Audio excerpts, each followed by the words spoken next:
Turn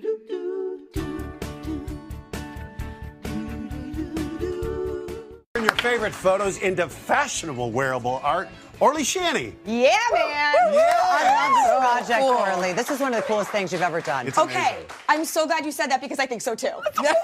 Like, no big deal, not like, but I love it. It's something I would actually wear. And what's really cool is that pop art is sort of back, and it's fabulous because it's over the top and it's kind of cheesy in a great way. It's just all really fabulous. Wow. Look at this. So this is Christina Milian. She was seen on the red carpet wearing this dress. This is beautiful. This is obviously a pop art image of the Mona Lisa. This dress retailed for $1,150. Wow. And I think what's really cool about it, though, is the art. That's the aspect of it that you notice first and foremost, and we can do that ourselves with photos that mean something to us, and that's the coolest part of it. So, like, what kind of photos can you do this with, though? So you can do this with any photo. I'm going to show you guys. There's an app that I found because not everyone knows how to do Photoshop, which is how you would actually create this image.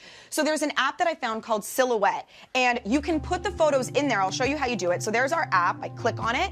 It opens it up, and on the top left corner, you'll see the little camera button, and that lets you take a picture or pull one up from your photo album.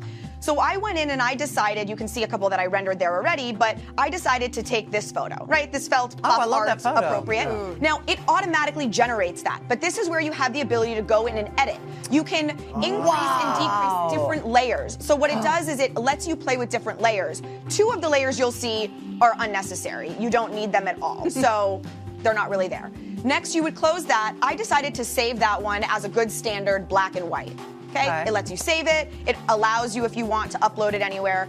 So now, if you play with these things, you can create custom colors in the background, which allows you to really just see what it could potentially look like if you did want to create an Andy Warhol, some type picture. That's a famous Andy Warhol painting. Like he used to do needed the 30 seconds colors. to create Andy Warhol's masterpiece. Yes, and the cool thing, really upset to hear that. And that's it. That's the only difference between Andy Warhol and you. I totally agree. We are. So how do we get an original Orly Shanny? Okay. So what you would do is you would take that photo, and next, the only materials that you really need are an overhead projector, which is so very old school. Debbie and I were joking. Dewey Decimal System. It really is. What is you light? get this from the library. You have to go check it out from the library. Do you have a microfiche? I bet people don't even, kids at home under 20 are like, what's microfiche, A very Mom? small fish? Why would I do that? A little mini fish. Yes, so you need an overhead projector of some sort, and then you would buy the transparencies sheets that you can print on. You have to make sure you get the ones that actually can go through a printer. It's not just the write-on, the print-on. And then print your image. And I'll show you guys, because I got worked on this one early this morning, so we can take a look from the very beginning. So there's my image, and I pinned my dress, literally just thumbtacked it to the wall, just because I wanted a flat surface, and I turned on my image. It allows you to focus it, you can change the height, you can play around with it by moving the table forward. Next I took Molotow, which is a really great acrylic paint pen. They're just high quality, and I traced. That is it. That is all that you do. You're gonna go through and you're gonna trace out your image that was rendered for you. I mean, instantly with that app. So this is what I did. I traced it out, and you see what you want to do is give yourself a guide of what's going to be black and what's going to be left white. So in certain areas, do that. Give yourself lines so you can see kind of what needs to be made dark and what needs to be made light. Jacquard fabric paint is the absolute product that I recommend. This stuff lasts forever. It's high quality. It's opaque. Now you just paint in, and you're just going to fill it in.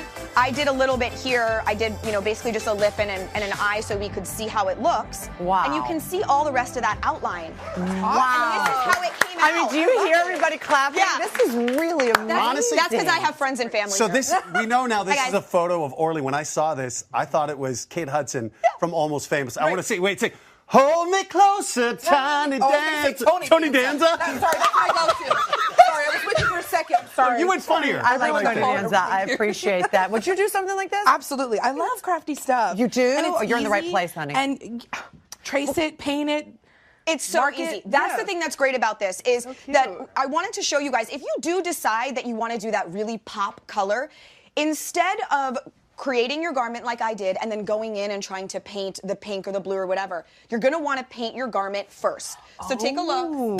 Right? So I just painted it. So I just painted it flat and gave my color. That way now when I paint on top of it, it's automatically going to have a perfect black background. So what you could do is take your paint pen now and you're just going to follow the lines. I mean, this is so cool, Orly. Isn't it really fun? And I think what's great about it is that you can do this with a photo of your children. Oh, look at this one, just for, it's going to be a little bit big. But this is my dog. The doggy. So, like, look, you could put pictures of animals, of children, of you, of architecture. You want things like that. There's really cool, and they're gonna pop. And this is, and they're one of a kind. And because it's your photo. It's tracing things out. Nostalgic. Nostalgic, exactly. Can I ask you though, how do you keep it from bleeding through the paint? Okay, so this is important. Because you had it on your wall. Yes. This garment itself was thick enough that I didn't have to worry about the paint seeping through it because it's a really, really thick fabric and nothing was going to be able to seep through it. On something like this is a linen t-shirt. We have it taped, which you'll want to do. We have it taped really tightly so that it's not going anywhere. Let me turn this off so you can actually see.